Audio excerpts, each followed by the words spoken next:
All right, we are ready to go. Awesome. Thanks, Mark. All right.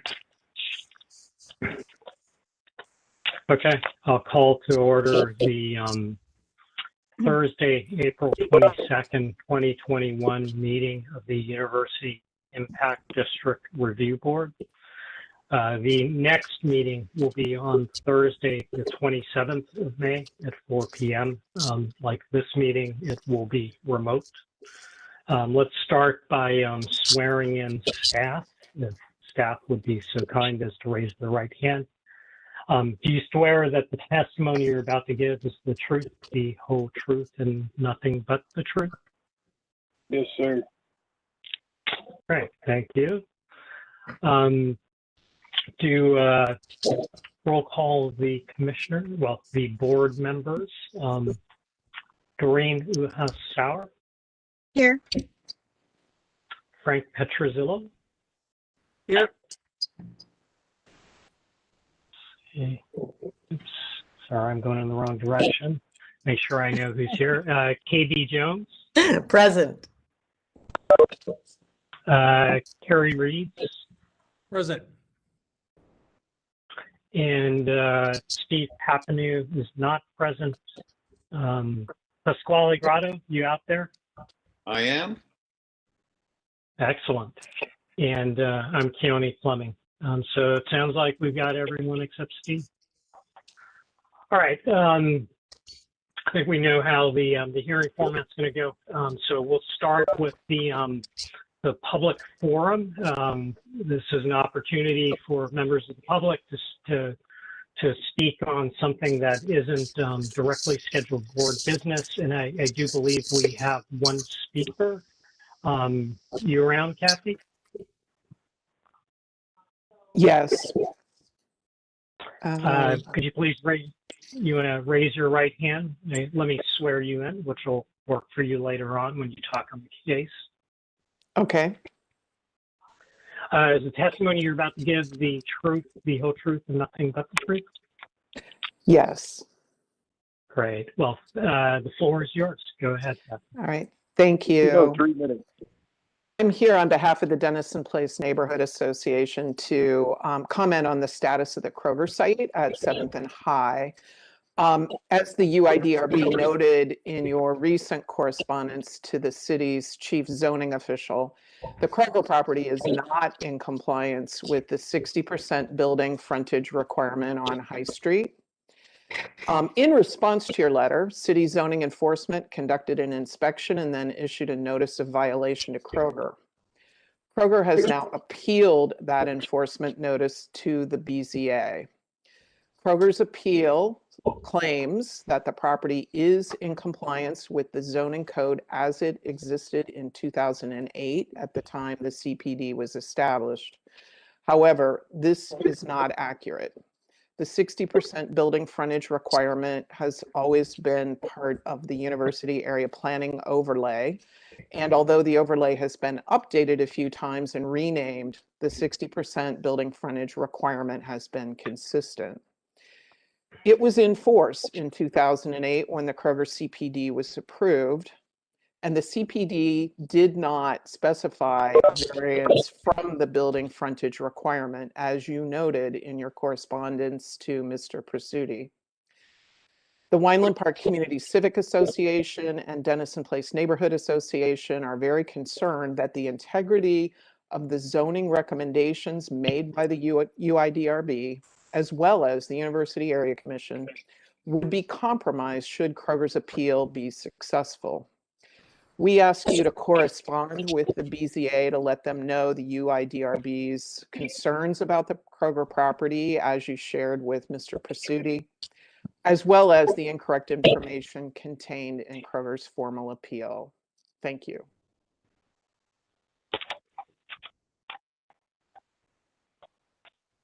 All right. Thank you, Kathy. See, I don't think there's no one else from the public who would like to speak, so we'll go on to approval of minutes from the last meeting. Board members, have you had a chance to review last meeting's minutes? Yes. Yes. Right. Can I get a motion to approve? I So move, moved. Oh, I'm sorry. I move we approve the minutes. Second. All those in favor, say your name for the record. Doreen? Aye, KB. Hi, Frank. Aye, Carrie. Aye, Keone. The motion passes. The meeting minutes are approved. Okay, that brings us to new applications. So we'll start with the first one, UID 21-04-001, 1972 North High Street, McDonald's. Patrick, all yours. Yep. Thank you, Keone. The applicant's proposing to install a new smaller sign on the existing pole sign. The existing pole sign is 11 feet by 11 inches by 13 feet, 3/4 inches, excuse me. And the new proposed sign is 7 feet by 11 inches by 9 feet, 11 inches, and will be made out of polycarbonate. Staff recommends approval while the pole sign is within the urban commercial overlay, which prohibits monopole signs. Commercial zoning clearance staff has confirmed the sign will continue to be non-conforming and therefore not need a variance. Staff supports the new sign, but would prefer if it was removed. The University District Plan does not support pole signs in the district, but staff views this as an improvement. Staff recommends approve. All right. The applicant present. Yes, Roger Kessler. All right. Anyone from the applicant side who would like to speak on the case, please raise your right hand. Do you swear that the testimony you're about to give is the truth, the whole truth, and nothing but the truth? I do. Great. Thank you. Go ahead. What we're suggesting to do is install a new, what they call next-gen sign in place of what's there now, which is substantially smaller than current sign. The setback is greater, and the overall height is about 4 foot less than what it currently is. I think this would be a very appealing over what is currently there, and certainly it's all LED, pretty much all green. Any questions? All right. We don't have anyone from the public speaking, so board members, open the floor to you all. What's green? The sign, its illumination is LED. This is the fluorescent tubes that are currently in it. You said green, something was green. Not the color green. He means it's, Oh. The lighting. yeah, exactly. Sustainable. Oh, Sorry about that. Well, it could be both. Mhm. Yeah.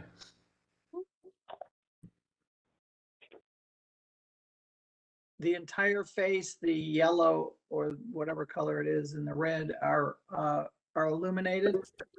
Yes, ma'am.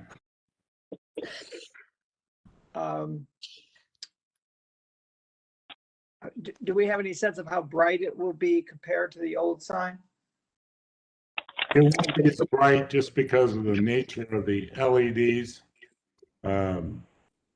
So it'll be, the right word is less bright, I guess. And the return colors match the face color or they're different color? The return colors are gold on the arch and red on the body of the cabinet. So they will appear to be three-dimensional solid colors except when it's lit. Correct.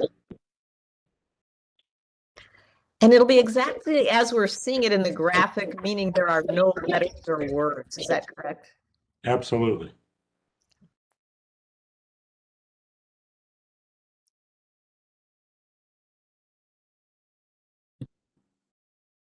And Patrick, since it's a change, it requires a variance It does or not just require our that. approval? Just your approval. Yep, just your approval. I have no problem with the proposed changes. Agree. Sounds like a Any motion. other board members?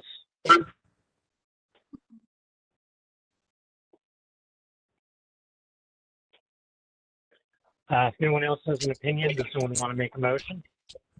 I will move that we approve the change as presented in the drawings with the dimensions as specified. Second. All those in favor say aye, indicate your name for the record. Sorry, who Gary, aye. seconded that? I missed that. Frank Right, seconded. thank you. Pasquale, aye. Frank, aye. KBI. Doreen, I. Keone, aye. The motion passes. Thank you very much. Great. Thanks, guys. You're welcome. All right, we're on to case number 2, UID 21-04-002, 2169 North High Street. Yep. The applicant is proposing to add an additional garage door that will mirror the existing one. The garage door is aimed to increase the visual appeal and natural light to the bar. Two 2-inch square powder-coated steel tubing sections will run wall-to-wall of the opening and provide a barrier between indoor and outdoor space. The windows will be clear. Staff recommends approval.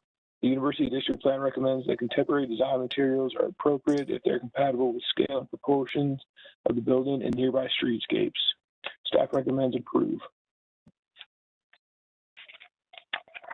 All right, the applicant present. Yes. If you'll raise your right hand, do you swear that the testimony you're about to give is the truth, the whole truth, and nothing but the truth? I do. Great. You want to tell us about your application? Yeah, this is just a project. Well, first of all, thank you for giving me the opportunity to speak today. This is just a further venture into polishing this gem that has been long neglected on High Street for about 50 years. We're trying to just bring it back to life. And the first existing garage door that we just finished installation on has just done incredible things as far as opening up the space, providing natural light, airflow into a building that was mostly musky when we first took it over. So what this will do is kind of mirror that garage door and provide some symmetry, as well as open up the back portion of the bar, which is, in comparison to the front, it's very dingy and dark still. So this is just going to help us kind of provide a little bit more light and life into the building. And just kind of, I'm kind of OCD, so it helps me with the symmetry side to side.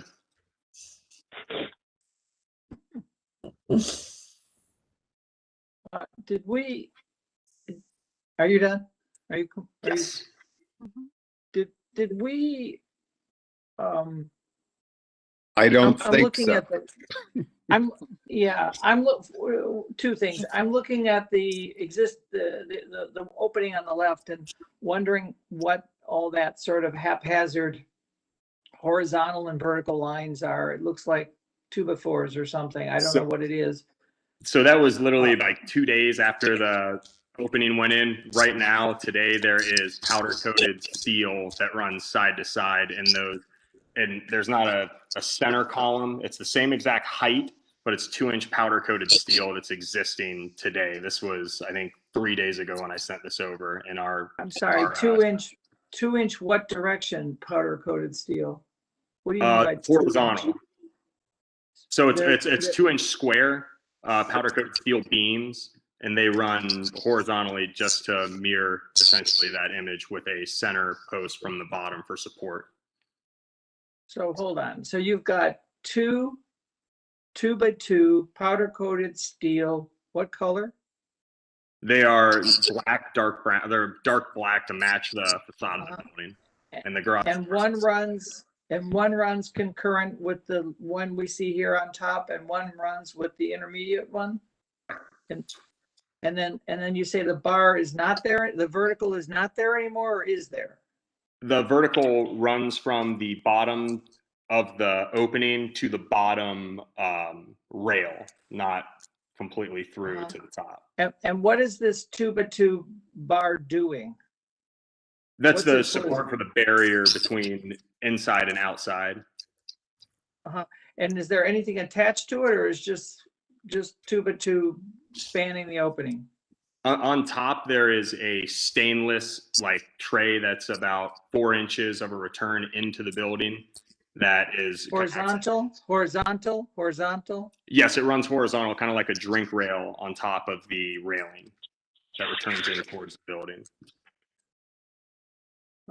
What did we approve, Patrick, here initially?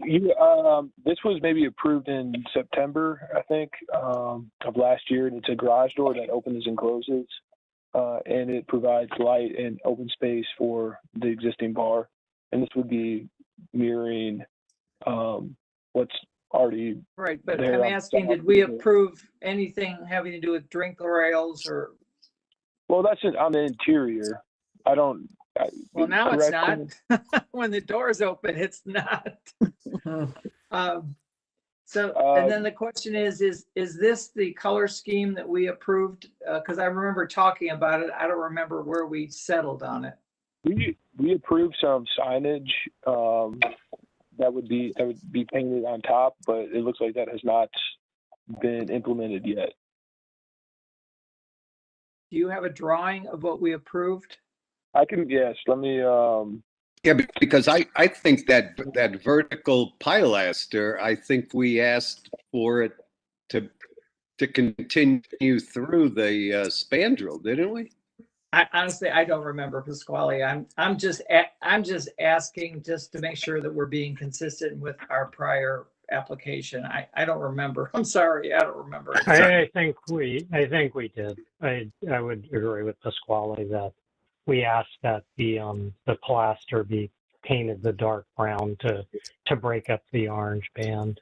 Mm-hmm. yeah, so in September of 2020, the proposal was approved with the following conditions: that the horizontal orange stripes be broken up in the center and painted to match the brown returns.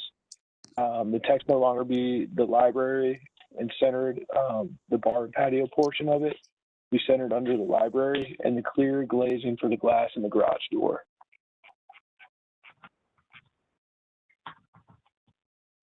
And the tubing will be inside of the building, which was specified in the previous application. Okay. So it doesn't comply.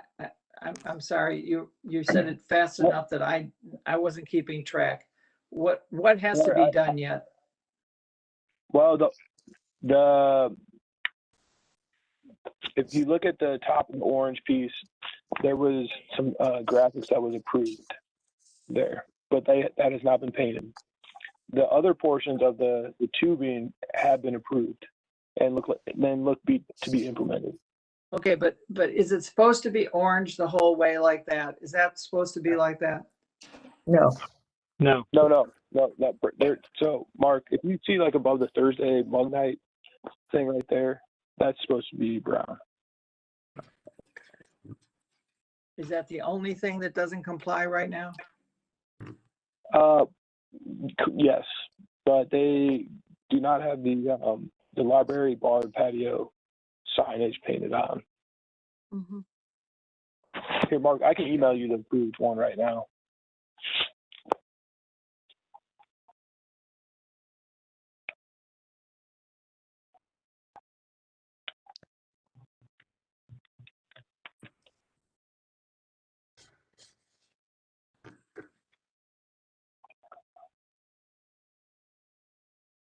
I don't know. It just,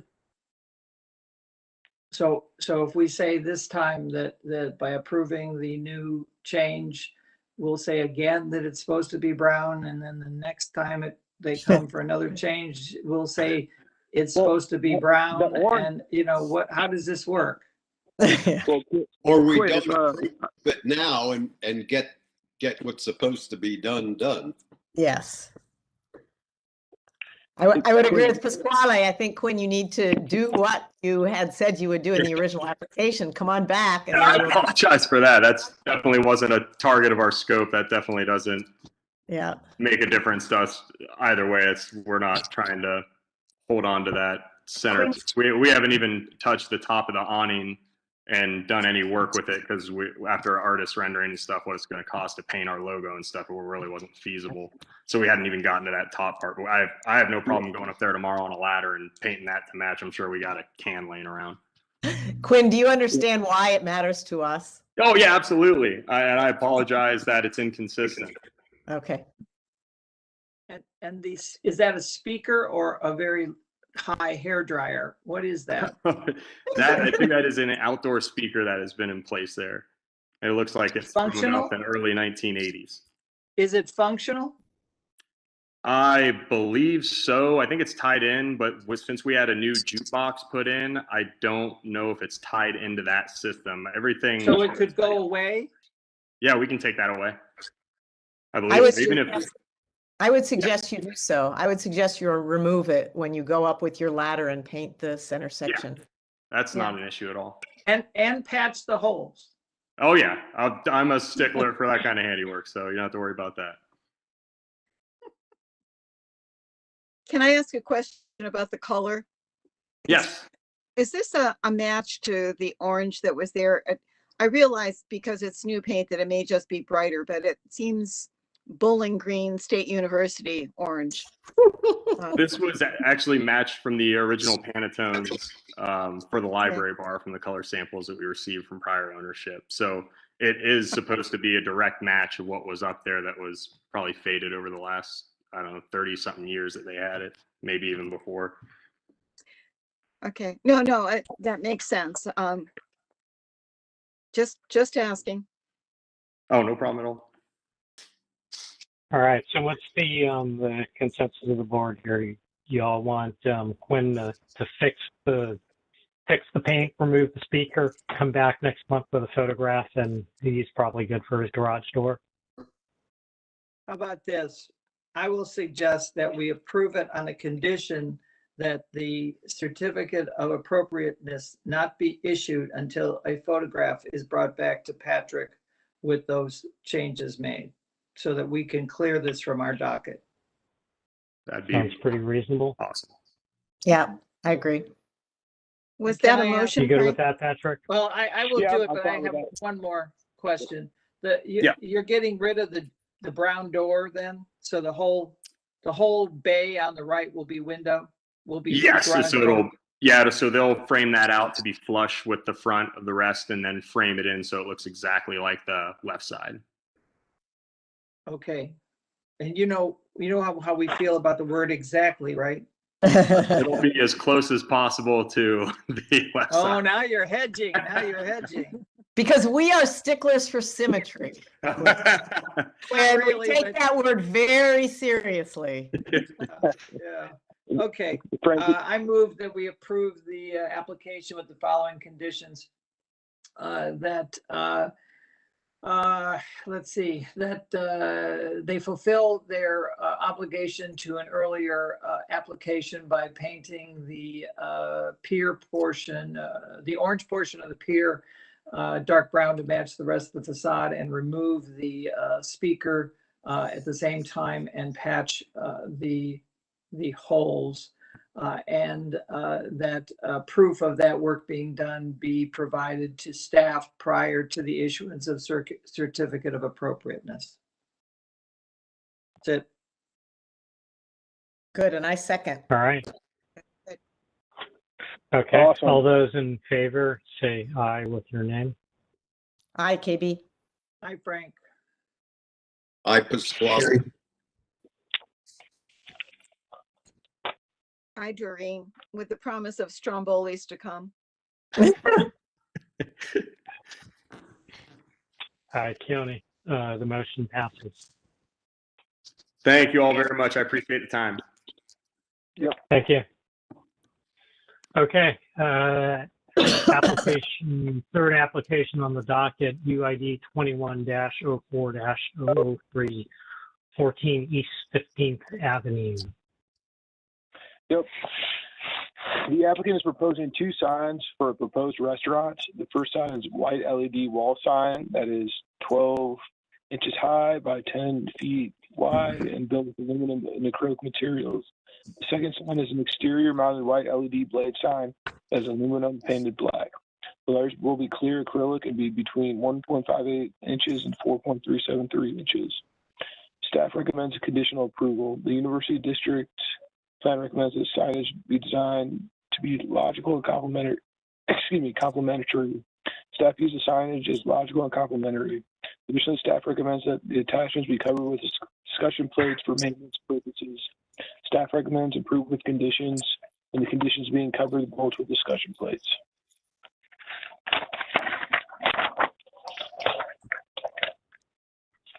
All right, is the applicant present?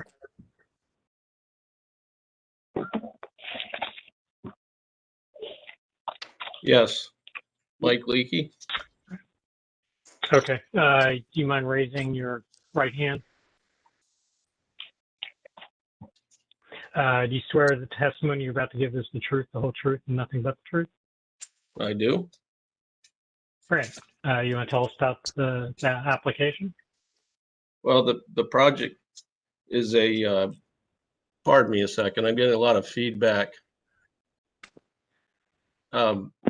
The project is an infill project in a new building.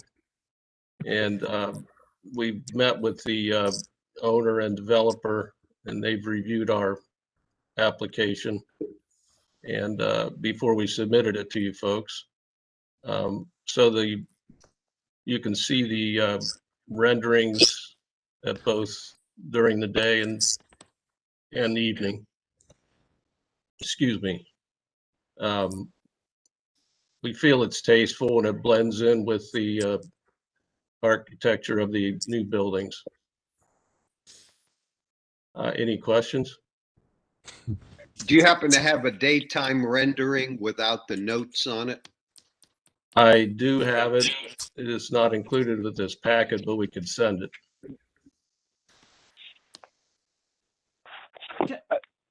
Pasquale, I think, or Hello? if you go, yeah, Hello? if you go down, there's more detailed images Yes. of the, yeah.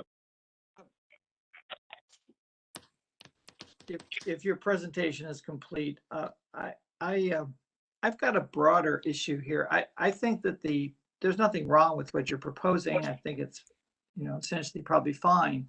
But this is a complex of what, 2 new buildings? And I believe we expected and asked for that there be some sort of comprehensive signage program be developed for these new buildings, as we have asked for with other buildings. Yeah. Not the least of which was the original Gateway project. So Right. I for one have trouble commenting on a projecting sign, in particular, a projecting sign, when I'm not sure. And I'm not saying that all the projection signs seem to be the same. I'm saying that there is nothing here that gives us any context of what the organization of visual communication is going to be on these projects. And so I'm not comfortable with, for me, I couldn't vote for this at this point. I had the same issue. Mike, you represent the restaurant, right? You represent Roots Natural. That's correct. You're right. And so do you understand what Frank is describing? We had worked with the university when these buildings were first approved for construction, just in their massing. At that time, the discussion was all of the detailed street front composition issues, including signage, would come back to us as an overall idea. And since that time, I think we've only looked at the WSU building, the radio building, independently, right? Yeah. Otherwise, everything else that's flush up to High Street, we were expecting to be able to review as a whole package. Given that there are a number of issues, signage is one of many issues to consider as an integrated design. Yeah, I can't speak to that really, because we didn't really know what you had seen or haven't, to date. I'm assuming we must be the first. And KB, do you remember this pop out with this fence? And was that part of the original design? Not at all. Not at all. I haven't seen that before. You're talking about the balcony. Yeah. This is basically a rendering that we redid. No, we're not casting any aspersions on you. No, no. We're No, I know. it's a process issue, and I think, and this may be something perhaps Patrick will help us with, either if there's information, Patrick, that we don't know about, or it seems like we should go back to Campus Partners and Keith Meyer's office and find out where we are in terms of the process of review of the buildings and the street as a whole. Yeah, I mean, I was not aware of anything that would be different for these buildings outside of the university district plan that we currently have. So, at that point, I guess if you guys could provide me more information, that you have just had discussions with the campus partners, that'd be beneficial from my perspective. This is, I think what the board is suggesting, Patrick, is when they presumably, because I had to recuse myself and leave the room, when they approve the application from Campus Partners for the original building, that they ask for that a comprehensive signage package eventually be presented. Is that Yes. a correct understanding, KB? That is correct, Tony. Yep. Design of the storefronts. Yes. Right. That's right. No So, different KB, are than you Gateway. No different, really. Okay. Right. well, So, Gateway. Patrick, the buildings were approved as a kind of package. The WOSU building, this one, and the other one now under construction in an application a couple years ago, 2 or 3 years probably. And I was working with Campus Partners at the time, and so I recused myself and wasn't in the room. But presumably in the record from that time is a request from the board that the applicant, Campus Partners, come back with a comprehensive signage package that would address the questions being asked here today. And I think what they're saying obviously is none of this is Jim's fault or his responsibility, but he's kind of stuck in the middle because the original applicant, Campus Partners, hasn't provided the requested information, and clearly that impacts him. Right. So at this point in time, do I need to reach out to Campus Partners and let them know that they need to provide an application to present before the board? In terms of just design? I suppose it's I suppose it's Jim.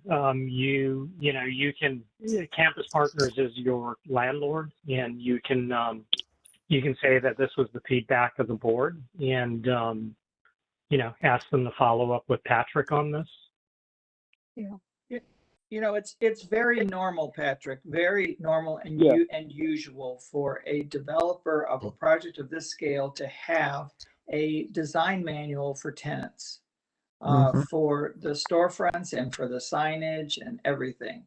And I would expect that manual to come to us, because we have to measure our decisions by something, and this is too important of a project, too many pieces to it for us to just onesies and twosies.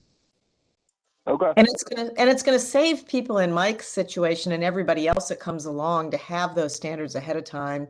It'll save all of us time to make sure that they've been able to operate within the constraints and the design guidelines that are set up, and that's the consistency we're hoping for. Yeah, and I think clearly Campus Partners had a vision for what they wanted, and we need to be reminded of what that is too. Exactly. So, all right, does that provide enough guidance? Go ahead, Jim. Just make sure I understand. It sounds like we maybe got the cart in front of the horse, and that our developer needs to do his final submission before we can submit. That's my understanding. Yeah. Okay.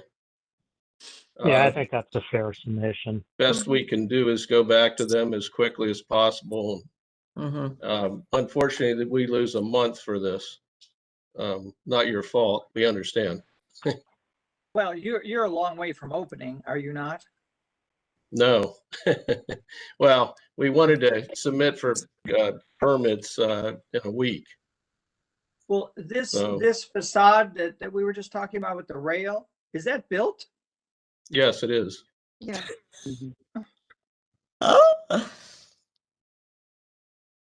We were under the impression that they were ready for us to submit because they reviewed this and approved it I mean, for us to submit to you. maybe your memory is better than mine. I don't remember either way, whether or not it was, if it was part of the original submission or not. I don't remember.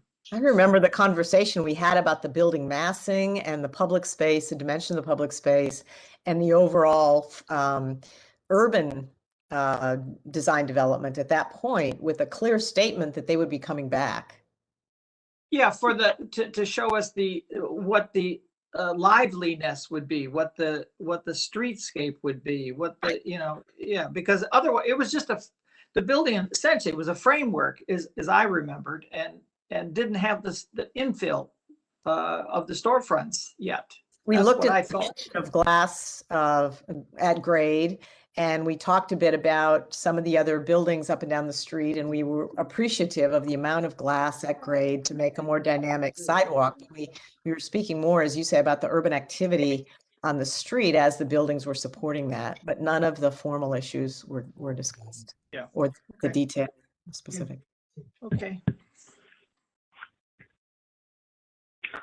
All right, we need a motion to table the, I think they need Applicant. to ask to table it. Otherwise, we have to vote again. Vote I against see. it.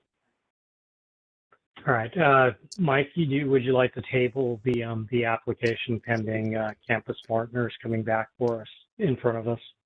Yeah, doesn't sound like we have any choice, right? I don't think I think so. you're right. No, not really. And the soonest we could get on the docket again is in another month. Yes. No? May No, 27th. that's correct. Yeah, May 27th. Theoretically, though, we could have campus partners on as the very first application, have that approved, and then maybe move on to these. That's what we had done with the Gateway. So basically approve their plan and us at the same time, same meeting, Mm-hmm. Well, that's in theory. Okay, we're not in theory. making any commitments. I'm sorry, we cannot. Correct. No, we understand.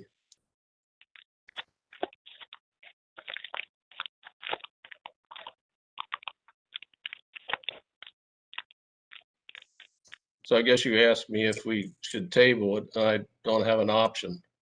All right, I think you need to make a request of us. Would you like to table the motion? I'm sorry, was that Or directed table- at me? Would you like to table? Yeah, would you like to table the application for the time being? Parker, do you want to jump in here?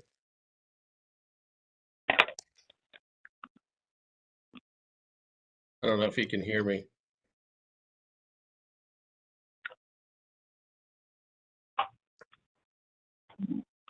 Mark, if you want to let that other gentleman talk, that's fine. Trying to send you a text or a chat. Jim Aiello requested to speak from the next application. Well, all right, Jim, do me a favor, raise your right hand, or anyone who wants to speak, frankly. You swear the testimony you're about to give is the truth, the whole truth, and nothing but the truth? Yes. Yes. All right, thank you. Go ahead.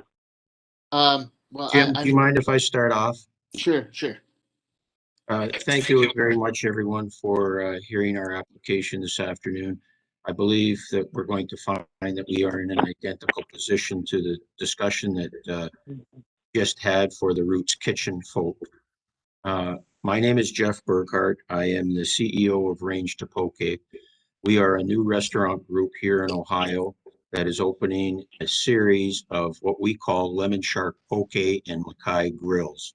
They are an Hawaiian, Japanese, and Asian influenced restaurant concept whereby we are serving poke and hibachi bowls, as well as a number of Mackay grilled, tapas styled entrees as well. Full service bar on a higher end, very tasteful type of restaurant. We have currently opened our first location in Easton. We've been operating there now for going on 3 months. And our plan at this point is to have our location at 15th and High open for at some point this fall. Jim, who is with me, is our general contractor and can certainly speak to some of the detailed specifics of the signage, construction, attachment methods, illumination, those sorts of things. It had been our intention, just as you had previously heard, to submit this application today so that we would be able to move forward with building permits with the city of Columbus. As you all know much, much better than we do, your approval is required before the city will consider any building permits for us. I'm very much aware of the conversation you've just had, and I would just reiterate that there does in fact exist from Campus Partners a design criteria for tenants. We had extensive consultations with not only Campus Partners, but with their architect and also Steiner and Associates, who are representing Campus Partners as the leasing agent. Through those discussions, we came to a signage package that certainly meets the design criteria Campus Partners. I would also emphasize that what you would see in our application would be very similar to what you just viewed from Roots. So I think that at the end of the day, when you get through your processes, you will see that Campus Partners has some consistency to what they expect from the tenants. Whether it meets your criteria overall certainly is another matter, and that's for you to judge. My only comment at this point would be that as all restaurant operators who have lived through COVID and are embarking on new programs, as you can well imagine, we're anxious to get through the construction phase and onto operations. I felt that we were following the Campus Partners suggested guidelines. I felt that in addition to the actual guidelines, we had consultation with their community managers, with their most senior executives who encouraged us to present this to you today. I'm not sure, and I'm only asking, and I am only asking this not to be presumptive or to take away anything at all in terms of the right mechanisms, processes. But I would hope that there would be some way that I could at least begin the internal interior construction work, laying of underground plumbing, that sort of thing. Yeah, you can. So let me clarify that part of it, Jeff. We do not have jurisdiction over interior work, nor is our certificate of approval necessary for your interior work. The discussion with regard to the previous applicant and this one is purely with regard to exterior stuff. So, signage, obviously, I mean, if you decided to, I don't know, repaint the storefront, hot magenta or something, we would care. But you can go to the city, you can get a permit for anything within the building envelope. You don't need our certificate of appropriateness for that. Well, I appreciate the clarification very much because not to be critical of anyone, but Campus Partners had advised us that we needed to come first before any application. Now, maybe that's going to be one of their internal criterias, and we will check that immediately tomorrow. But if that's the situation, if that's the situation, we will table ours. We will go and start on the interior side, get that going, and work cooperatively with you on the signage as you see fit, for sure. Yeah, and Frank's going to clarify, and I think he's got a good clarification, and that's my bad, Frank, for maybe glossing. But once you go to that. Is there anything in your drawings that is storefront related? Are you doing anything to the storefront? Jim, do you want to comment on that? I don't believe so. There's nothing on the storefront other than the signage, right? The storefront either exists or it is the drawing. It is the storefront that is in the base building drawings.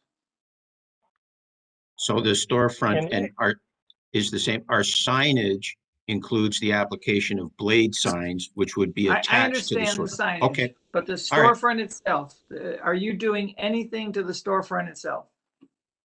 We maybe put in a small takeout window on the Pearl Alley side.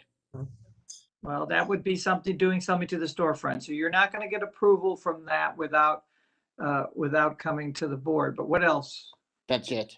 The rest of the storefront staying 100% intact. Yeah.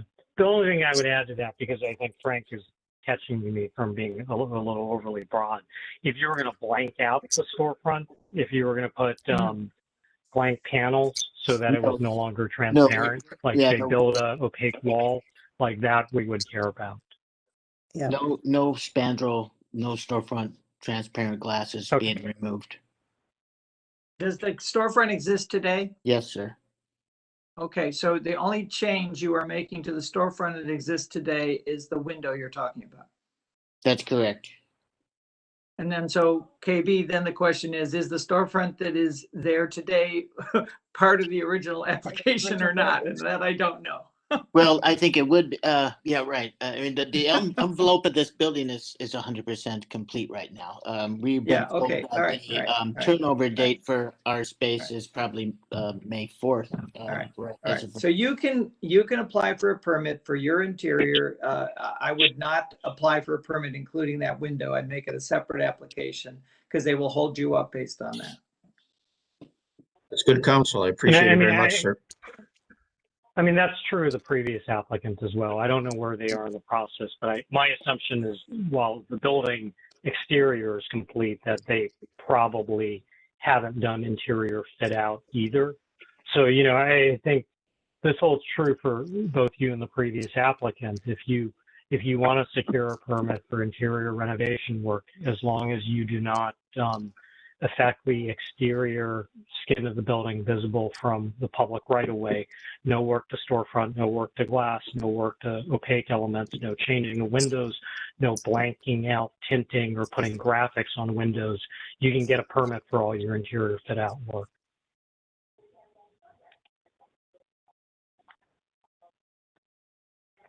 Okay, that's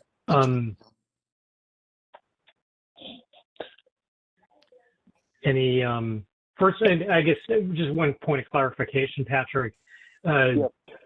The Poke restaurant is not on the agenda. Is that right? Did it just get missed?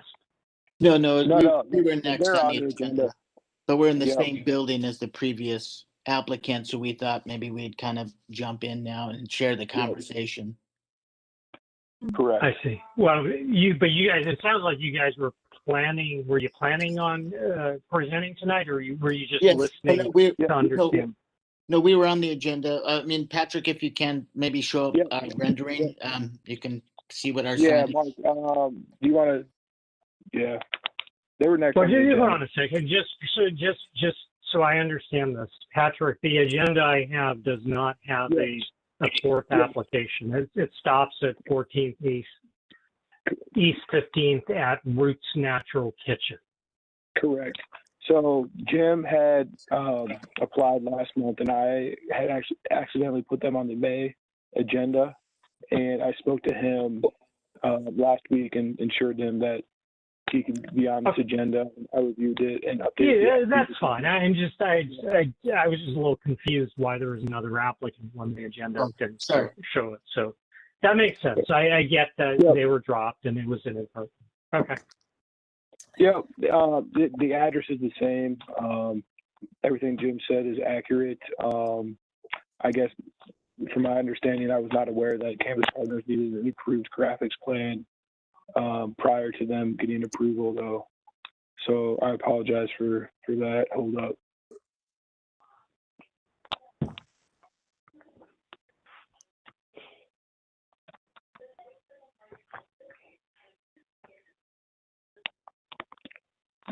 Do we want to table both of these applications? Yeah, I mean, I think we're going to have to. I mean, they can get permits for the TI work. So, you know, it's a matter of signage and takeout windows.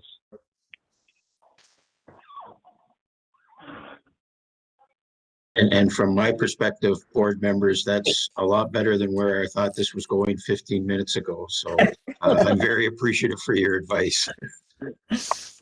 Can we see you just had it up, the rendering? Yes. Just to see it, please. Mm-hmm. whoever put it up. That's interesting. Notice this one, KB, has a different Wow. railing on top. Look at that. So interesting. And excuse me, this is on the 15th Avenue side, not on High Street, right? Right. The Pearl Alley side, correct. Like the southeast side of the building, I believe. Correct. Yeah.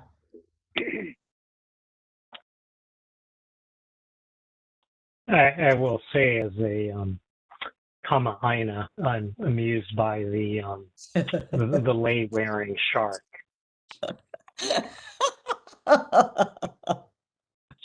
The lemon shark is a very discerning shark. We like to say it feeds finely. Yeah. Oh my. See, here's a perfect example. It's of a certain size, and we have to look at this thing as a whole, and we don't know what size is right for this building, and that's what the criteria should address. Your blade sign and the previous blade sign are in two different universes.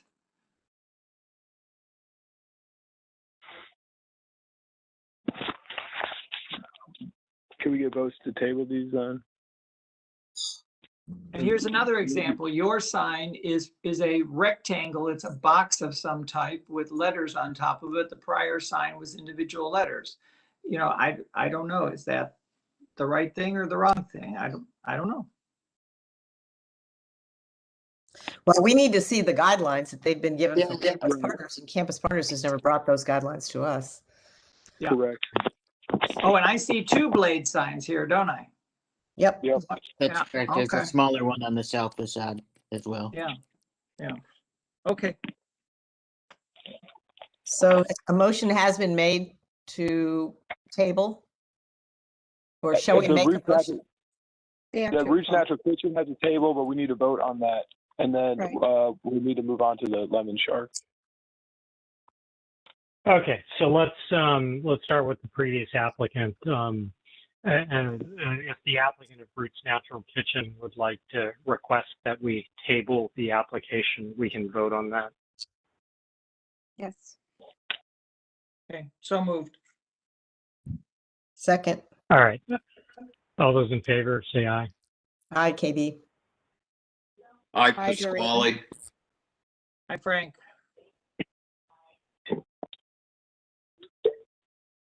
Aye, Keone. Doreen still there? Yeah, I said aye, Doreen. Okay, great. All right, so the application for Roots Natural Kitchen is tabled for the time being. Okay, so let's move on to the next one, 14 East 15th Avenue, Lemon Shark, Poke and Mackay Grill. We just talked about the project, the signage, the graphics, and I think the applicant, I assume you'd like to table this for the time being as well. Yeah. Yes, that's correct. I just have a question. So that we have received, this design criteria from Kaplan's Partners and received red line comments back and revised the signage packages now. I guess I'm just wondering what next steps are. So is it our responsibility to go back to Campus Partners, or will the board reach out to Campus Partners requesting this package of criteria for this development, or is that ours to do and present to the board?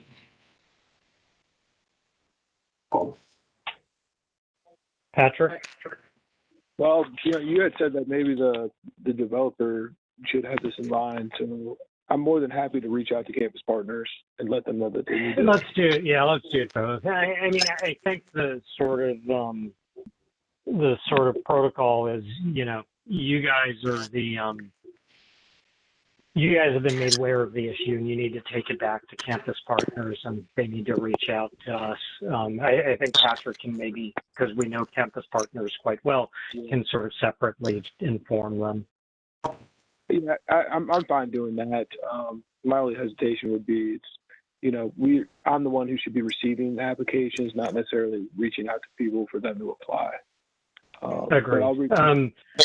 Well, why don't I think that is completely reasonable. I guess I would say to both applicants, Mike and Jim, if you will inform campus partners that the board has noted that they have not had the opportunity to review the signage guidelines, which you guys clearly, you have guidelines, so that's good. That they need to come and present them to us so that we can provide comment. Okay, so fair enough. I just wanted to make sure we were all on the same page on moving forward. That's all. So I will reach out to them as well. And additionally, Jim, if I may add, Patrick, I'm not sure of your deadlines for the May meeting, but if we're going to table our application, I guess I would just want to preserve that by default, we at least have preserved a spot on your May meeting at this moment in time so that we hopefully can, if it turns out we have to go later, fine, but at this point, we just want to be assured of that May slot. That's fine. I can add you to the agenda, knowing that we'll probably need or could potentially need updated materials. But Sure. The application deadline for the May meeting not until May 7th, so you actually do get an extra week. Okay. Thank you. Yep. Would the board meet and review these said guidelines of campus partners, and so we know that they know the parameters when the May meeting comes, whether or not we would have the opportunity to be approved like that, or would that be presented at the May meeting from campus partners at the same time? So Jim, I was just going to ask that question of Patrick and the other board members. Would this be something that campus partners could bring to us at the business meeting in 2 weeks? Yes. That's probably a good idea. Yeah, It that is. would be Yeah. great. I'll have to add that to the agenda. Okay, but Patrick, before that happens, I think you need to pull out the drawings that were approved Right. and find these bump outs in there and see if they're there and see what the design was, and if one had glass railing on top and the other had frame railing on top, just see if we approved it, fine. I think you need to check. Okay. Yeah, I'll go ahead and take a look. But we'll plan on the business meeting then too.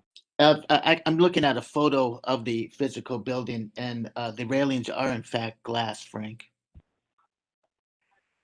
You understand what I'm saying? Oh, no, I know. Yep, I was just trying to clarify. I know the discrepancy between the two applicants, so I just wanted to clarify what was physically on the building. Okay. So they match. Okay.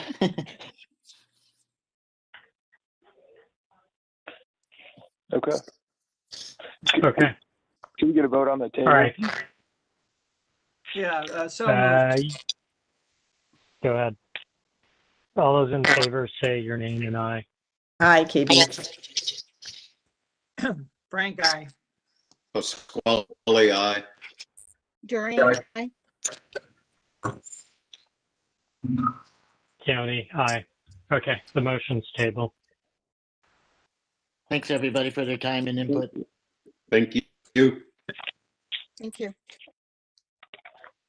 Okay, UID conceptual applications, UID 20-01-004B, 1347 North High Street. The applicant's proposing mixed-use structure at the southwest corner of King and High, and site currently consists of 5 parcels totaling 1.04 acres. There are 5 potentially contributing structures on the site built between 1901 and 1947, which contain 16 units and 10,900 square feet of retail. The applicant's proposal will reserve, incorporate, or relocate one of the 5 contributing structures, as well as new construction, proposing a 7-story building with 174 dwelling units. The building design is in line with the concept reviewed by the board in February of 2021. The previous and current proposal include the following changes in response to resident requests and board comments. The applicant brought upper materials down to the street level and got rid of the 2 black bars, updated elevations for the exterminator and southeastern buildings, updated window pattern and further detailed them, removed randomized dark panels at windows, further detailed the townhomes, changed materials of the thin wall on southwest corner to concrete, incorporated the intentional material transition from metal to fiber cements, incorporate roof planters on step-down sections, and change color scheme of the step-down sections. The University District Plan recommends this area for regional mixed use, which supports mixed-use corridors with the densest developments and heights up to 72 feet. The plan also states that the design of new construction should be compatible with nearby contributing buildings and the surrounding streetscapes, and that the existing buildings that contribute to the district's diverse character be preserved. The proposal is consistent with the plan's recommendation to preserve existing buildings and contribute to the streetscape and neighborhood character. Additionally, while the proposed height is 85 feet, preservation of streetscape, setbacks from High Street, and the high-quality design mitigate any impacts of the proposed height. The application is being heard for conceptual review. And I believe we do have a speaker for this. Yeah, we do. Okay, so order of business, is the applicant present? I am. All right, Brad, you want to raise your right hand? Swear the testimony you're about to give is the truth, the whole truth, and nothing but the truth? I do. All right. If you want to present the application, we'll do that first, and then we'll have the speaker. Got it. Absolutely. So I appreciate everyone's time today. I want to try to make this as quick as possible.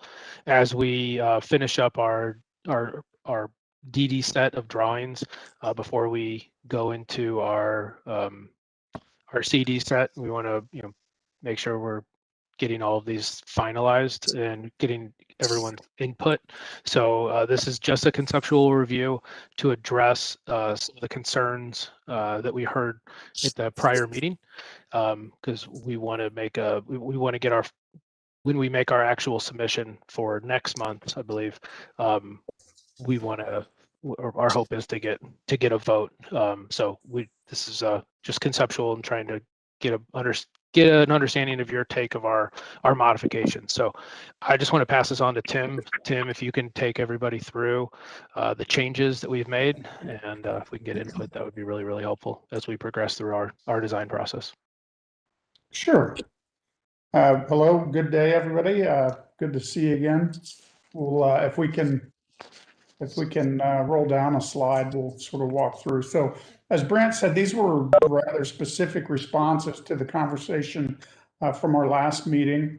There are some overviews, some rendered views that follow, and we'll just walk through it. So the conversation in the upper elevation is what was presented last time. The lower elevation is the modified view. There was quite a bit of discussion about the black element at the street level. And even though it was considerably removed from the street and the massing, the three masses there, their suggestion was that we remove that and allow those materials to read down into the street realm, which we did in the bottom elevation. You can see that. And so then the street realm is between the buildings is largely just relief.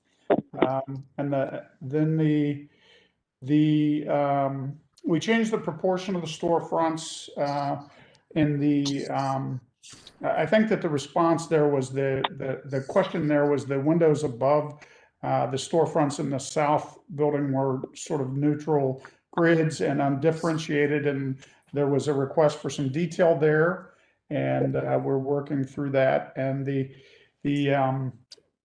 windows between the center element and the King and High element were sort of plugged in Revit windows, and they are now a little closer to a final iteration with the articulated vertical windows and spandrels in there, or mullions in there.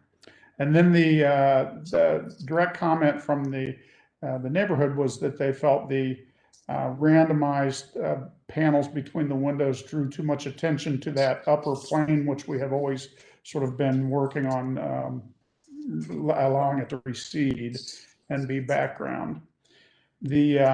So in the lower elevation, you can see those things. There was another discussion that is not really described here, but it focused on the center element that we've referred to as the exterminator building through the whole process. That is actually the size of the building and the fenestration in the upper elevation. And so when it's drawn together with the other buildings, you can see there's a scalar shift there from King and High and from the south pavilion. And so there was a considerable discussion about that, whether it wanted to be something like the south piece and more like the two ends, whether it wanted to just be detailed a little differently or whether it wanted to stay the same. And so we had to look at a lot of iterations. And when we made the element the size of the south piece in King Avenue, the two new pieces tend to group together and we get a composition of two things, which is always more challenging than three. So without being too detailed about the thought process we went through, what you see on the bottom is an iteration where we gave up on the 2 stories in that element. We left the element the same size because we heard, you know, Doreen's comment about how interesting it is that this is a collection of different buildings, and I think that the architectural petting zoo I will never forget. But so we left the building the same scale, and we gave up on the idea of 2 stories. And it has a somewhat nostalgic street front retail aspect about it without being too specific, and so we can move on and it's the same size element, different iteration when it's 1 story. So we talked about this was we're just showing the black panels are gone. I didn't mention, if we go back to the other elevation, I'm sorry. The brown elements, the windows were very similar to the windows beyond in the gray element. And the comment was that it'd be nice if those were differentiated. So we have normalized the pattern of those and created a sort of neutral field that differentiates itself from the field behind it, which is a little more random and program driven. So if we can go back to the north facade. And again, it's all the same comments. We took the dark panels off and we have the more regular second mass in there. And we're in detailed development of the townhomes right now, and it doesn't really show in this elevation, but we can move on and discuss it. If we go to the next image. The west elevation, we discussed the changing in the material from there was at the south end of the upper elevation. Again, the upper elevation is what was presented. The lower elevation is the modified elevation. On the south end of the top one, which would be the right end of the drawing, there was a somewhat thin wall carrying the mass above it, and so we incorporated that into the concrete element of the parking garage. There was discussion, which doesn't show so well on the upper drawing, about the transition from our metal facade from the front facade. It wraps the 3 sides, and let's see, the east, north, and the ends of those elements on King and High, and then it transitions to cementitious board in the courtyard beyond. And so that articulation, you can see the shadow line in on the right side of the lower elevation up above, and that's being further developed right now, so it's not aligned with the mass below it. We didn't that's sort of becoming even clearer, the break between those 2 materials. We incorporated the roof planters were requested by the neighbors, so you can see on the 4 step down masses, we have the planters there on the edges, and we have we're still working through the color scheme with the neighbors. I think we heard the request for color, and perhaps it is too chromatic right now, and we had a discussion yesterday about it, so we are pulling other samples to bring that down. We're just trying to continue that conversation. We had a more neutral scheme above. If we can move on. And so you get a sense, the overall view of the changes on High Street with the black panels are gone. We have the more neutral receding larger mass, and then the secondary mass is the brown with the regular windows, and then the street level changes along High Street with the south elevation, or the south pavilion and the center pavilion and the King and High pavilion, existing building. And I think it's interesting. I mean, the little guy in the middle allows, it carries the streetscape, but it's also a somewhat deferential massing. It allows that King and High to remain figural, especially from the south. It's that if we go to the next drawing. And again, so you can see it holds the streetscape, but it still allows that King and High building to be figural. If we want to see let me see what else we have. So a look at the back, and as I said, I think we misread the request for color, and I think, as I said, we're not on the same page yet with the neighbors on, the chromatic intensity of the colors, but we're still working through it. We can see the next one. Is that it? That's it. Okay, I guess we'll take questions. All right. Well, we have one speaker before the board speaks. So Kathy, you present? Yes. Okay, go ahead. I'm Kathy Fox, Dennison Place Neighborhood Association. We're proud of our history of working with developers to find solutions that address neighborhood concerns while also allowing responsible new development. Consistent with that, we have been communicating with Subtext regularly on this project, and we applaud Subtext for listening to the UIDRB and also for working with us and making several improvements that you've seen today. We do have some outstanding concerns that we've shared with the developer. This drawing submittal contains fewer drawings and less information than prior submittals. And many of the things that are stated in bullet points on these drawings cannot be readily understood in the submittal. There are some items that have been requested by UIDRB and the neighborhood that have not yet been provided, including, but not limited to, there's no south elevation provided, site plan with streetscape design, including street trees and street furnishings, detail on how the pedestrian areas and outdoor seating will work, design for the high street curb cut, which needs to be designed to prioritize pedestrians, screening, planting, and wall details at the second story amenity deck, roof planter information for the west facade. And generally, we're concerned that there does not seem to be a landscape architect engaged on this project. The Ohio Exterminator replacement facade is less appealing to the neighborhood without the clear story and instead having some sort of panel. The neighborhood is also concerned that there are too many different things going on with the building facade design and materials in too many different colors. And much of it does not coordinate with or work with the existing hippie hut building.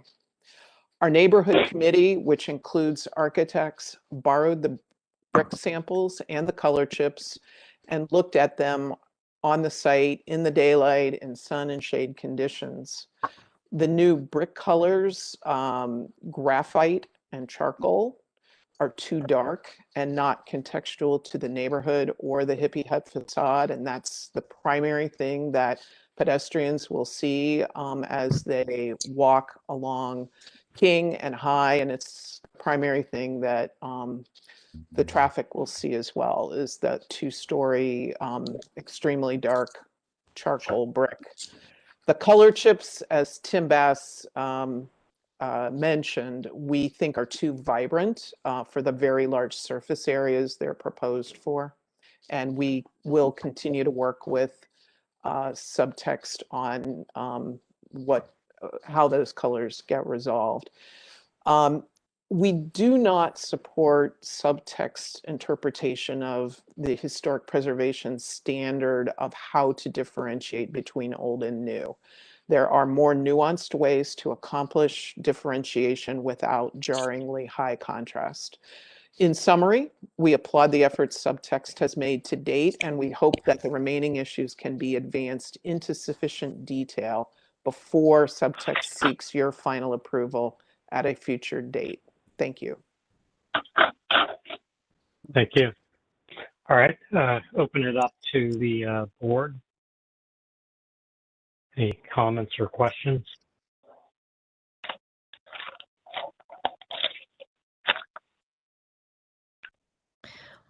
I'll start with one comment. I really appreciate, Tim, that you are working with the Denison Park Place and neighbor groups. So as you said, you're going to continue to meet to see how to resolve those differences. Do you want to say something about, I understood your comment about the brightness or the intensity of the color. Do you want to say something about the question about the dark graphite charcoal color? Are you asking me? Yeah, Tim, or Tim or Brent, but I guess Tim, I really appreciate your description tonight of the just the way you're thinking about the whole project formally. And so what I understood from Kathy Fox is that the darkness of that blacker charcoal brick was something that the neighborhood didn't feel fit well. I just wanted to hear your thoughts about it. Right. Well, our process started with looking at the streetscape that's there, and facing this elevation at your back is like a vertical acre of tan brick and some shades of red, and there are other shades of red. There's green at King and High. There is, of course, the gray at the Uncommon, and there are various other iterations down the street. And I have to say that my sense of streetscape, I've never been of the opinion that it had to be homogeneous. No. And so the contrasting brick and we have the samples. That's buried back here. I was going to show you. It's called graphite. It's called gray, but it is actually a dark brown, and it will flash like the burnt brick in the sun. But it does. Let's look at the rendering. The rendering pretty much shows that it is a varied streetscape. There's not quite as much brick in the center building as you would think. It's a fairly narrow frame. So what that really does is give it enough material to be unified with the south element without making those two one much larger element. And so we really have an incident in that street that's different from the acre of brick across the street and the two red brick buildings to our south, which aren't the same brick, but are very close in the family of colors. So we have a yellow on one end of the composition with a green across the street. We have an acre of tan behind me, and we have this red and another red that was queuing from that in the other block. And it seemed with the color scheme above it that we needed something that would not challenge or a near miss with the brown above is worse than the intentional compositional change at the base. And so we felt that the brick holds the streetscape. It's a brick material. It's the heroic material, but it's a little different. It's not homogeneous. And it's not a cheap material. It's actually a costly material. It's gonna be durable. Right. Oh, yeah. Thank you. So there's a lot of thought that went into it. And I'm just one architect on our team. And I'm happy to say that we have a pretty good collaboration across the team. And we all felt that was it. Yeah, and KB, can I add to Tim's as well? We've studied this 60, 70, 100 different times, and we've looked at multiple different schemes, trying to find what color, whether it's brick or material, works well with like a really challenging sort of yellowish brick. It wasn't an easy exercise, and there is a contrast here, but having the darker brown / almost black iron spot brick to go along, we think it works well, and I know that the neighborhood has expressed some concerns about it, but I just want to make sure that everybody knows that we've explored pretty much every other color option that you can then you can explore. And we feel like this direction is the best direction to work well with that existing historic structure. Let me make, I don't know, let me make an observation. Tim, in your presentation, many times you said we took the black squares out because the neighbors didn't like it, and we made the buildings in the back colors because the neighbors didn't like the color and that sort of thing. I'm concerned that you're making choices not based on what you think as an architect or what this board has in terms of input, but making choices to make the neighbors happy. And I think that it's important that they be heard. I think that it's important that interesting that they're concerned and want to be involved. But I believe this is the venue for that conversation, not to make ad hoc changes based on comments here and there. So I in some ways, I want to be flip and say, get the neighbor's certificate of appropriateness first, and then come to us, and we'll give you our certificate of appropriateness. I'm worried that we're making a camel here, and I really would like to know, Tim, what do you want to do with this building? Do you want the black squares there? Do you want a polychromed back to a building that's to me totally inappropriate? Do you want I don't know what you did with the facade on the alley, but I don't understand the green things and the whatever. I don't know what you're doing. And I don't know why you're doing them. Plus the facades have gotten much more regular, much more, they've gotten more glass percentage. They appear to have more glass percentage, which I like, but they've gotten much more regular.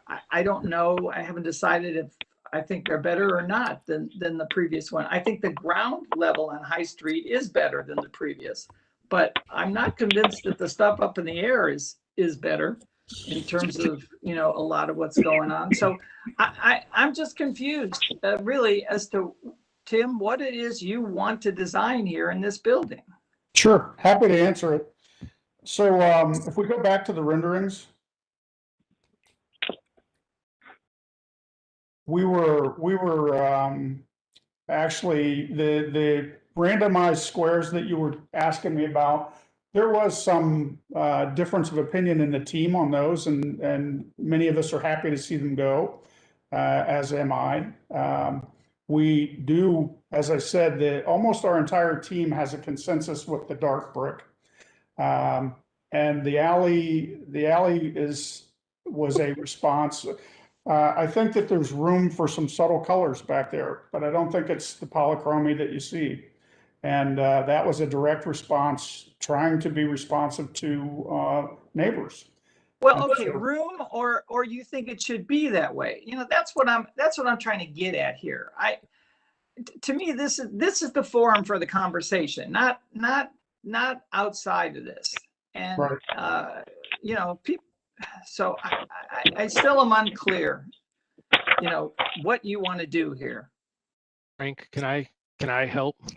We're trying to be good neighbors, but designing a high quality building is our number one priority, and we're open to listen. And when we say we listen, we want to make sure that we're taking their comments into consideration. Sometimes they're going to help improve the project. A lot of times they can. We'll explore it, but in no way, and I think you can probably tell by a response made by one of the members today, that we haven't made a lot of changes that they've requested, because we've explored the changes, but we haven't made them because we believe this is the direction that the building should go. I will say that the colors in the back is sort of our token to the neighborhood to say, hey, we'll let you have a little bit more input on this than on that front facade, because it is facing them in probably the most impactful location and space that is going to impact them. But We're here to design a great building, and we're open to hear their feedback, but there is nothing that they're telling us to do that we are doing without exploring it and deciding whether it's best for the building or not. So we understand the forum is here and you guys are the decision makers, but at the same time, we want to be a good community developer as well. So.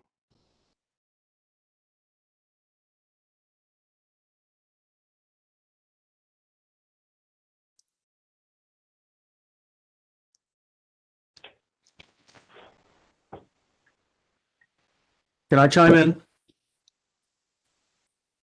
Please. So a couple of questions on the High Street elevation. Did the opening to the garage get bigger? Because if you compare the 225 elevation, it appears that there used to be some walls that extended out from those other two elements that kind of narrow the pathway, and now it's just rendered dark with what appears to be two cars inside. So I'm just curious if that opening got bigger. And I'm curious on it shows up best, I guess, on the west elevation. So you've added presumably some measure of green roof on those step downs as you proceed south. Are those occupiable spaces, or is it just, I mean, can people go out onto those rooftops, or is it only the amenity deck that, which is, I think is on level 2 on the far south side of the building? Is that the only occupiable outdoor space? It's the only occupiable outdoor space. There will be sprinklers, drip hoses in all of those other planters that are on top of those step down roofs.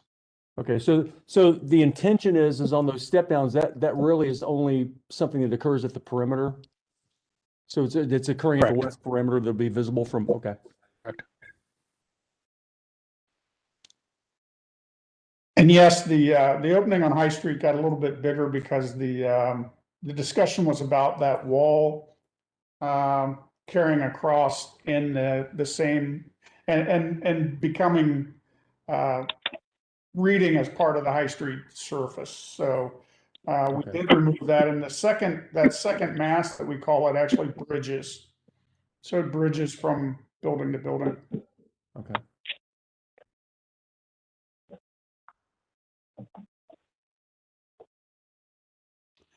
As far as the streetscape and landscaping of the pedestrian realm, that is a development discussion that's happening now. There is I don't want to speak for the team, but I think that we're at that point. But the majority of that space is dictated by the city High Street plan, and we don't have any intention of getting into their right of way and changing that. That's well, I know I actually before I purposely avoid that right now because construction's kind of a nightmare on it. But I know that it goes up to, I think they're working on it between 5th and King right now. So I don't know.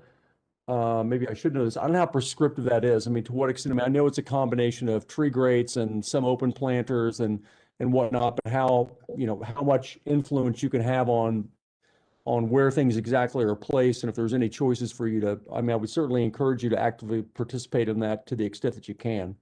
I mean, my impression kind of driving up High Street the last few days is it's reasonably prescriptive. Like the city selects the trees, and I'm sure they adjust the locations to miss. Yeah, but the grades are set. Yeah. Yeah.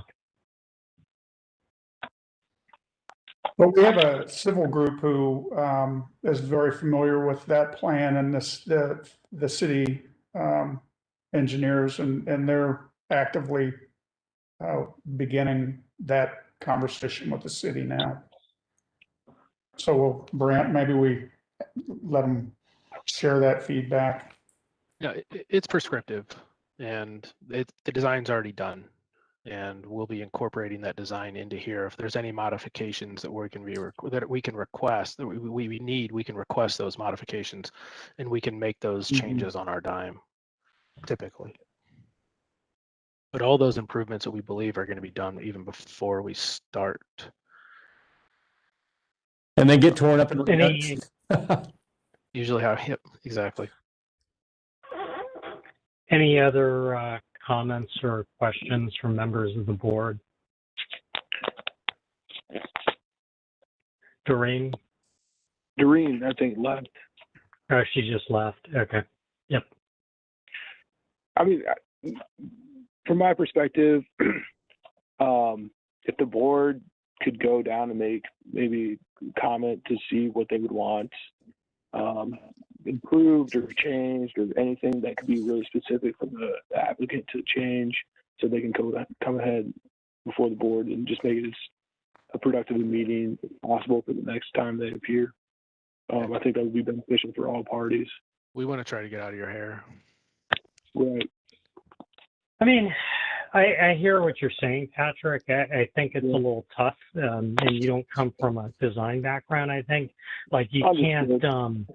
It doesn't always work that way, right? Like, you don't, Right. I want window 5 on block C to be red, and I want window 3 on block B to be blue and smaller in size. I think the intent of the board is to provide feedback and criticism that the applicant has to interpret and use to refine the design. So it's sort of a fine line. And, I think that's why the applicant has a architect who's trained in design. And I think that gets back to a little bit of Frank's kind of point about what does Tim want the project to be, acknowledging the fact and approving of the fact that the applicant is being responsive to the voices of the neighbors as good neighbors, but that ultimately at the end of the day, the integrity of the design is the important thing. I guess what I will add to the conversation is fundamentally at the end of the day, it seems to me what the project is essentially a composition of prismatic massing forms, the intent of which is to attempt to break down the overall size of the program and to create a kind of design logic that easily accepts the existing building at King and High within it, while, not overwhelming it with a kind of big mass, but making it sort of part of a kind of overall composition. I think, to me, a number of reasonable questions have been raised as part of that. I'm kind of with Frank that I wonder if the big silver volume isn't a little too regular now. It's the biggest volume, and the sort of randomized panels seem to sort of take a little bit of the monolithic form out of it. And I hear, Tim, that there are differing opinions in his office, but I guess I wonder a little bit about that. I think it was my comment that got the windows on the sort of red-brown volumes changed, which I'm okay with, because to me, the whole game here is the difference between the sort of individual identities of the volumes versus their still kind of commonality as a family. I think Carrie's got a point on the bigger garage opening, but it seems to me like you can just take the red volume down to ground there and put an opening in it for the garage. And honestly, that might sort of serve as a bit of a hyphen between your two kind of chocolate brown / charcoal gray brick volumes. On the backside, I don't know if I know the answer about color or no color, but I think it goes to, this idea, if like what you're trying to do is break the mass up into smaller masses that sort of kind of strike the balance between differentiation and commonality. I think that's the way to think about it and the way to address the question, Tim. And it seems to me that an explanation explained in that way would be more to satisfactory to Frank, if I can presume, and to myself than, well, the neighbors thought the colors were too bright, or they wanted colors, or whatever. I don't know. It's a fine balance, right? But it's kind of the nature of design. I mean, you take conflicting viewpoints, and you listen to the viewpoints, and you try and figure out how to synthesize them into a coherent vision. Thanks. Well said. Thank you. Thank you, Keone. You know, to be more specific, I'm exactly on the same page as Keone.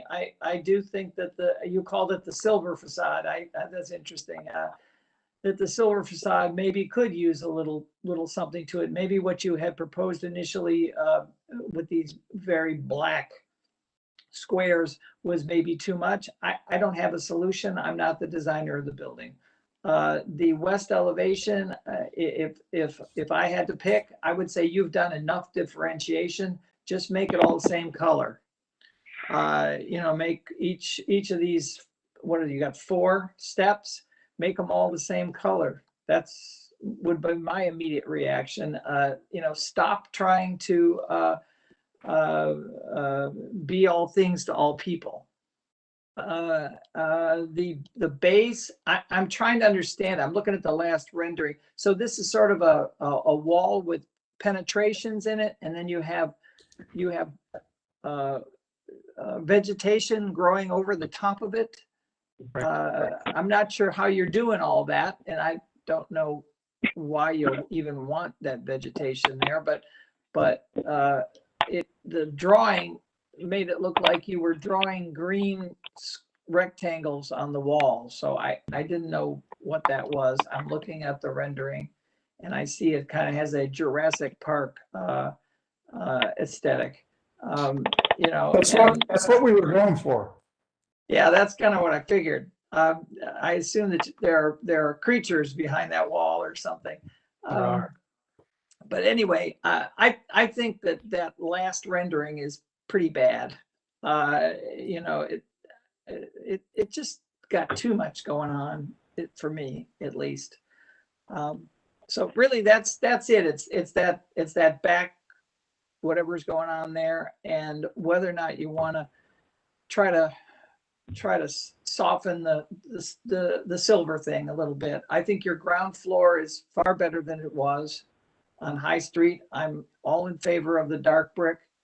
You know, that's it. I'm done. Thank you, Frank. Thank you. I guess my last comment, and I'm just curious, I don't remember Keone about the windows last time, but I keep scrolling back and forth with all these elevations. And I'm not saying it's better or worse, but my impression is that certainly the High Street and on the King, and I guess to some extent even the west elevation, the building to me appears heavier because the windows are more they're more enunciated. I mean, there's a darker band around them, and I think the building itself appears heavier. So I'm not suggesting that's necessarily a bad thing, but I think it's pretty remarkable how much heavier the building appears. So that's just an observation. Yeah, I mean, I think my thing was the previous game. It looked like basically they both thought 2 kinds of windows, a kind of squarish window and a vertical rectangular one, and they put it across all 4 sides on every block. And I think the logic of the composition is, you know, the blocks are different in material, and that logic needs to extend to the way you make openings within them. Okay. I mean, the alley side, actually, the thing I like best is that kind of big picture window on the small volume that's red in the sort of the last rendering. Like, that starts to feel like, you know, it's got a little bit of a life on its own that still sort of works within the overall composition. So, like, you know, to me, that's the thing you got to figure out is how do you balance this thing so that there's a kind of unity composition, but there's enough interesting things going off in the pieces that it just doesn't, you know, it's not like completely uniform.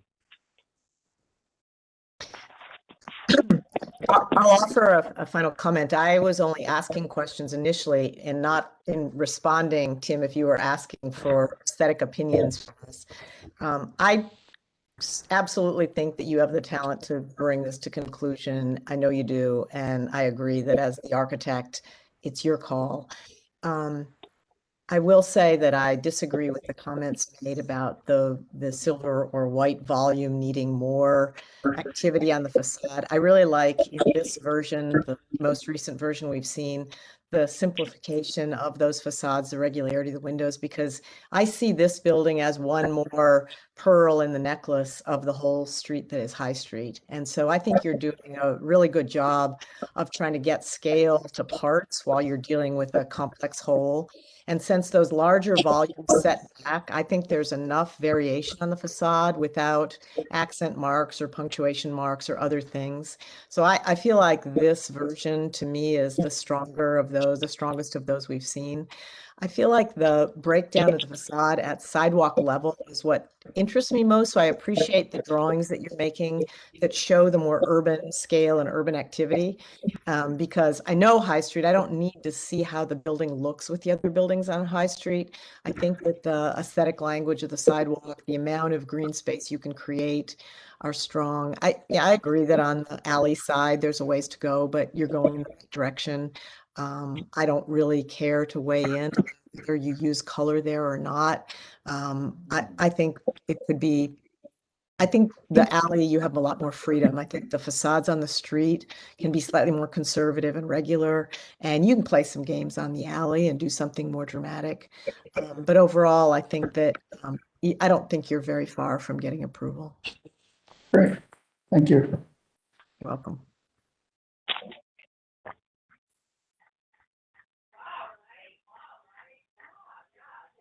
Any other question? Well, first of all, any additional sort of comments or feedback from the board? Well, I want to reinforce what KB just said. I don't misunderstand my comments. I think it's very far along also, and I think, you know, I'm ready to cut you loose. Believe me, I don't misunderstand.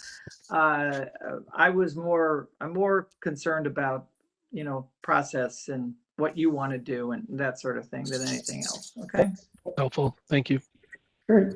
Well, just to be clear, I'm not willing to come loose. I mean, all I mean is you understand the practical requirements. You'll have to come back with wall sections, sample details, material boards, elevations of the four sides, floor plans, enough information in detail for us to understand the buildings, the mode of construction, and interpolate what we're going to get.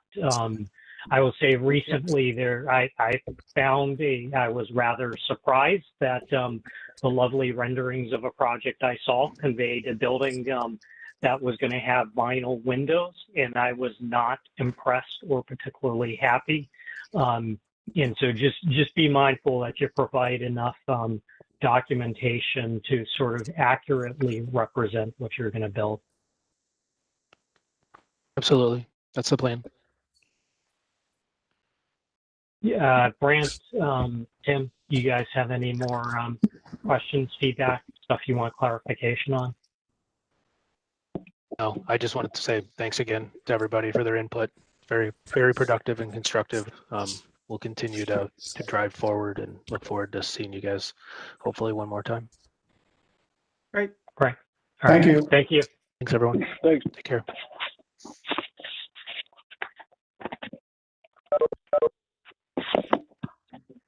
All right, that is it for applications. Staff approved applications. Anything worth caring about, Patrick? Yeah, that's all we have. The only new business would be we need to make sure that we have. Well, I think we need a motion to approve the staff applications, right? Oh, sorry. Yes, you're correct. Okay, so let's. Anything we need to care about? Shingle, signage, and a stair. Yep, that's all. Nothing crazy. Board, you good? You want to make a motion? So moved to approve the staff approvals. Approve the approvals. I second. All right. All those in favor, say your name. Aye. Pasquale, aye. KBI. Carrie, aye. County, aye. Okay, motion passes. Staff approved applications are approved. New business, Patrick? I'm sorry, what was that, Keone? Yeah, it well, sounded like you had a new business item. Yeah, the only the new business item would be the May 13th business meeting. I'll send out an invitation to make sure that we have a quorum for that. And I'm going to plan on reaching out to Aaron Prosser to make sure that they will have their design guidelines ready to present during that time. And what time would that be? Noon. That's when we have it marked off for. You're providing lunch? I'll That go was to the my front question. door and it'll be sitting there. Yeah, lunch will be delivered to us individually. Yeah, individually. Nice. Yeah. You got to get your order in now, though. Yeah. Exactly. I do want to talk about Kroger. I don't know if there's when to do that. Let me know. Can you repeat that one more time, Frank? I said I do want to talk about Kroger. Kroger. Okay. Do you want old business? I think if we wrap up new business. It's whatever you say, Keone. We can add that to old business. If that's how it's going to be, Frank, I can come up with a bunch of requests. Good, you can do it. You have the power. All right. Anything else on the under new business?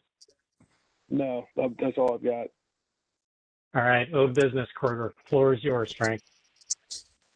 Well, I just want to, point out that what they're doing, they're not asking for a variance to allow what they have built. What they're asking for is, and they are appealing the violation order is what they're doing. And they are saying that the violation is not a violation, that the staff made a mistake. That's what they're saying. And they're saying that the mistake is that they didn't have to have 60% of their frontage in building. And I don't know how they're saying that, but never put it past an attorney to be able to make some sort of argument about that. The problem with this is that I believe this is not something that goes before us or the area commission or at all.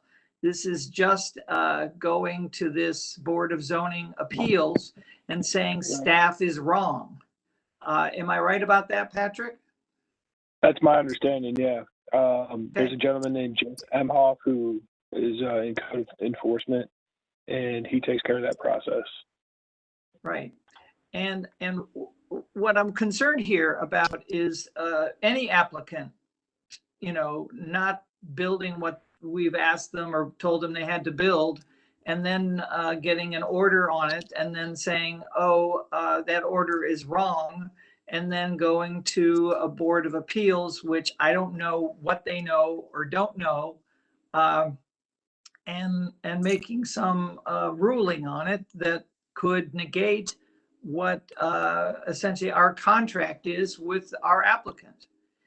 And so I'm a little bit of a loss what to do here, other than potentially ask Steve to write another letter to the appeals board and say, deny this appeal. Because, in my mind, if someone wants to change what we've approved, they need to come back through the process, not try to usurp the process by getting some appeal board to say, oh, never mind.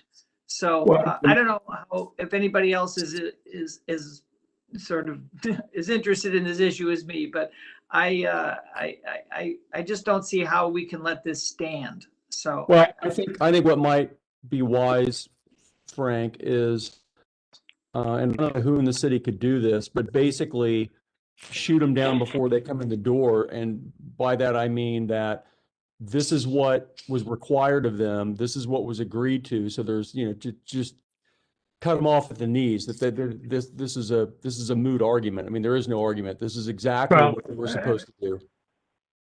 Isn't that the point of an appeals process? I had the misfortune of sitting in a BZA meeting where people argued all sorts of stupid shit. Like there was one guy who was there because he had a zoning violation for having crap on his driveway. and he was trying to argue that it was a yard because it was open to the sky or some such bullshit. But it seems like you can have as silly and stupid an argument as you want, and you can go in front of the BZA, and the BZA has to listen and say yay or nay. But I think as part of that, it seems like we as a board could be present then and speak for or against, right? I would hope. I don't know if Patrick, what do you know about this? Minimally, I think your staff should be at that meeting and saying, don't approve this because it usurps all of our authorities. Yeah, I've never done that before, the appeal, and I don't know the entire process. I'm happy to speak with my management though and talk through how they think that should be handled. But if that's the case, I'd be more than happy to present that information to the appeal board. The hearing's in June, I believe. That was my next question. Is the date's been set already? It's in June. And I think Steve writing another letter to the appeal board could be beneficial as well. Okay, well, we will have our May meeting prior to that meeting, so we'll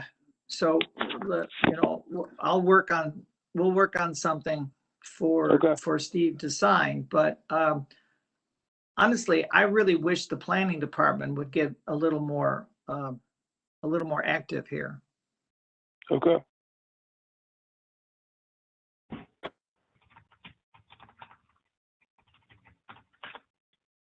All right. I think that's, sorry, I lost my agenda. I think that pretty much covers us. Yeah, that's the last item. Just need to vote to adjourn. Before we vote to adjourn, I can't wait till we can get together for a beverage someplace. It would be nice. KP, there are many things we need to talk about, right? We need to talk. Absolutely, face to face. Yeah, the weather is warm, and y'all are probably a little ahead of me in the vaccination schedule. Done. I got my second one, so good job. Yeah, I'm ready. Double vaxxed. Okay, I move we adjourn. I second. All right. Hasta luego. See you. Bye. Bye. See ya.